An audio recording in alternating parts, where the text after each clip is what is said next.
Hello, Read Through the Word friends. Today is Wednesday, August 16th. It is good to be here with you today. Today, I have entitled the lesson, Who's Telling the Truth? Isn't that something we ask a lot of ourselves in many situations, right? Whether it's events in the world, events around us, in schools, in our churches, in our own family. If you're a mom or a caregiver or a teacher of some sort, I think this is a common thing. You have two kids who are fighting. They both have their stories and you think, who's telling the truth? So I think we ask that of ourselves in many situations. Today, we're going to talk about it in terms of prophecy in the Old Testament, continuing on in Jeremiah. And the key verse today is Jeremiah 29:15. Then Jeremiah the prophet said to Hananiah, "Listen, Hananiah, the Lord has not sent you, but the people believe your lies." So Jeremiah preached from about 628 BC to 586 BC in Jerusalem. We know 586 is when Jerusalem fell completely to the Babylonians, when they took the temple captive. Babylon began taking Jews as captive as early as 605 BC. Their siege lasted a total of 30 months before the complete destruction of Jerusalem in 586 BC. And obviously we're not at that point yet. We're kind of in the meantime here, right? We're in the meantime where prophets are still trying to talk to the people and to warn the people of what's coming and to tell them that they need to listen, right? To listen to what God is trying to get across to them.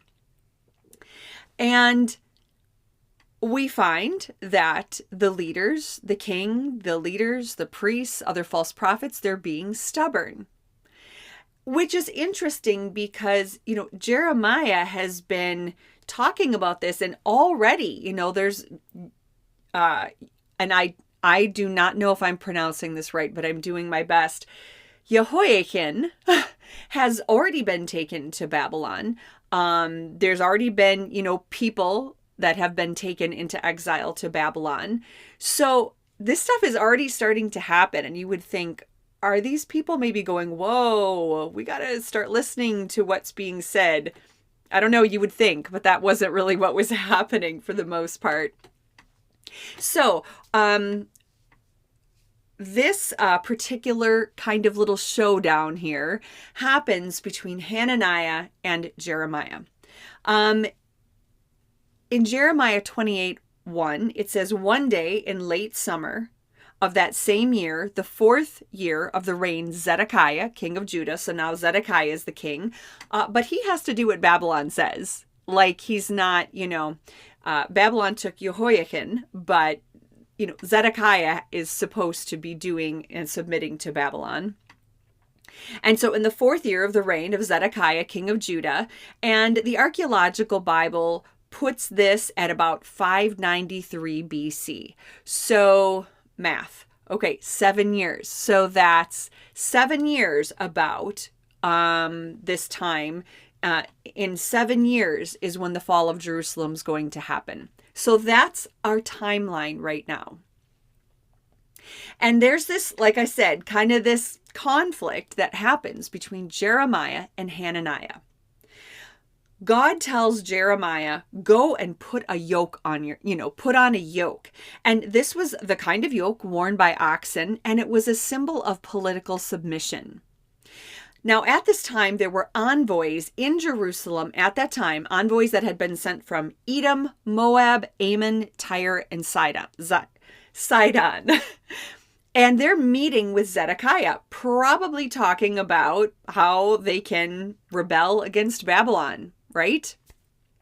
And so while these envoys are here, Jeremiah gives this message with this yoke on him. And he says, look, submit to the king of Babylon, right? And if you resist, you'll die by sword, famine, plague. And he's saying, don't listen to the prophets who tell you that this won't happen. Oh, by the way, the rest of the things from the temple are going to be taken too. So this is Jeremiah's message, and it seems pretty bold. Like, there's all these envoys here from other country, and I'm sure Zedekiah does not want to be, doesn't probably want to be challenged while they're there. They're maybe trying to think, how can we get rid of Babylon? Here comes Jeremiah going, don't, just submit, do what they say. So Hananiah comes in, and he says to Jeremiah, nope. Within 2 years, Jehoiakim will be brought back. All the articles of the temple will be returned. The yoke of Babylon will be broken. And Jeremiah says, yeah, that would be great. He says something like, oh, if only if it were true kind of thing, right? But it's not going to happen. And Jeremiah says, that is absolutely not going to happen. That's not what God has prophesied. And Hananiah takes the yoke off of Jeremiah and breaks it and says, this is the symbol that what I say is going to happen. The yoke of Babylon will be broken within 2 years. Jehoiakim will be back. All the stuff will be back in the temple. That seems pretty bold, maybe even almost arrogant. Who knows who was all there and observing this, but that's a pretty intense conflict and showdown there in front of all these people. And the question is, maybe you would have asked yourself, asking yourself this now, but maybe back then too, were people asking, who's right? Who's telling the truth? So there's a couple different things that I thought about. Things that we're going to look back at Hananiah and Jeremiah and kind of look at the fruit of both, the character of both, their words, and how can we discern who's right? And we can apply that today too. So we'll do that also. First, with Hananiah, I want to bring up something interesting here. The symbol of being yoked by another nation was a familiar symbol to the Israelites. Leviticus 26:13, God is talking about the blessings of obedience, and he says, I am the Lord your God, who brought you out of the land of Egypt, so you would no longer be their slaves. I broke the yoke of slavery from your neck, so you can walk with your heads high. So keep that picture in mind and think, Hananiah is making this huge statement like, we're going to break this yoke of oppression, that yoke of slavery, yoke of oppression to some, nation that's oppressing them. Very common symbolism for him and anybody who was listening. They would have understood that. But at this time in history, the Israelites were actually enslaving their own people. In fact, a little bit further along in Jeremiah 34, we're going to see Zedekiah makes a covenant to free anyone who is a fellow Hebrew slave to their fellow Hebrew, which they're not supposed to be, according to Deuteronomy 12:15. And so he makes this covenant like, yes, if you are enslaving a fellow Hebrew, you need to let them go. But he later takes it back and enslaves them again. So Hananiah's words, and that is in the future, but to just kind of keep that in mind right now, some of their fellow Hebrews are being enslaved. So Hananiah's words sound nice, but some of his own people are being treated as slaves, right? And it's completely within the power of these leaders to fix that and to change that. It would be within Hananiah's power to speak against that, which Jeremiah does later to Zedekiah. He's like, this is wrong. And for Hananiah to speak out like, hey, this is wrong. We need to break the yoke of slavery on our own people. But he doesn't. And so his words sound so nice, but he's talking about all this political freedom, breaking the yoke and bringing political freedom while ignoring the enslavement of his own people. Also, Hananiah, if you're thinking, prophecy wise, he's not coming with his own, like, there's not this original, authentic, like God gave me this vision or he gave me this message. He's kind of taking Jeremiah's message and he's just sort of twisting it back on Jeremiah. Like Jeremiah is coming in going, this is what God told me. And he's putting this yoke on him in obedience to God. And Hananiah is just sort of taking what Jeremiah said and twisting it. He's not coming in with any new words of his own.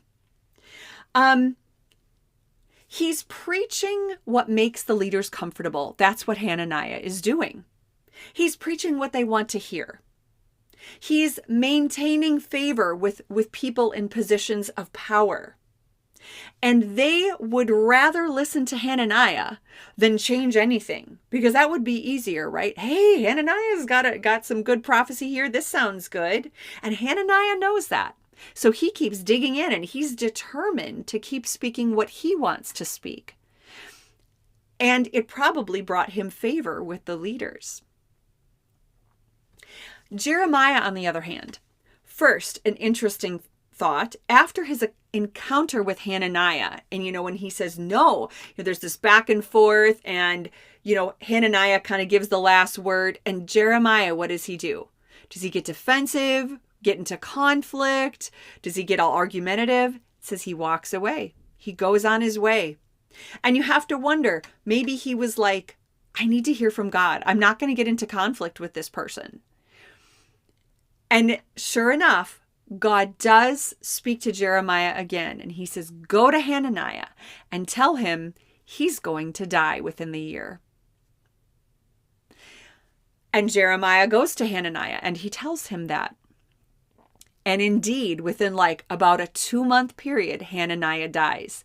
That also is a pretty clear reason to believe a prophet when their prediction, and they talk about that in the Old Testament, that's what proved sort of a prophet. Did what they say come to pass? Obviously, there's things Jeremiah is saying that are not going to come to pass for years to come, but this happened, and it happened pretty quick.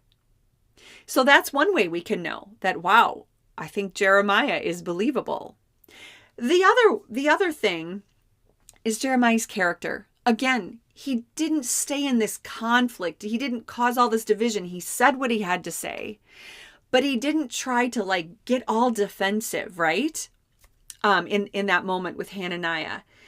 And Jeremiah was persecuted. He was persecuted, shamed, rejected, blamed, almost died.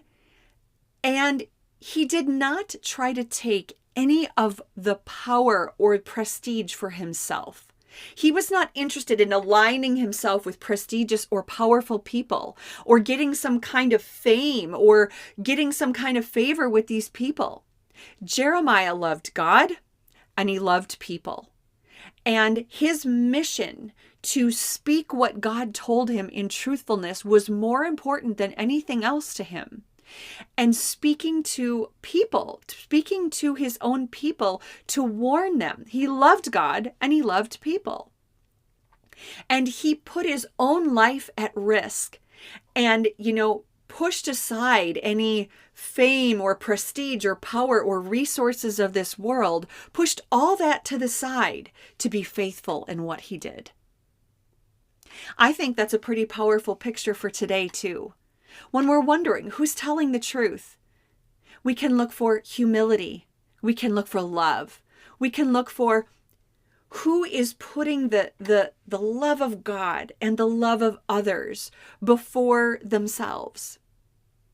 Who is listening carefully to the voice of Jesus and telling us this message with care.